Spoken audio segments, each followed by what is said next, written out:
You ask Tiger to solve. This deals with linear equations with one unknown. The final result is x equals 11. Let's solve it step by step. Simplify the expression. Simplify the arithmetic. Group all constants on the right side of the equation. Subtract 36 from both sides. Simplify the arithmetic.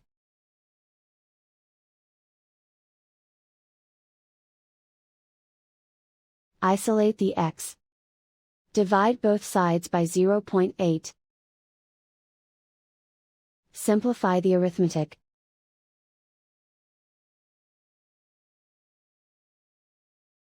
And so the final result is x equals 11.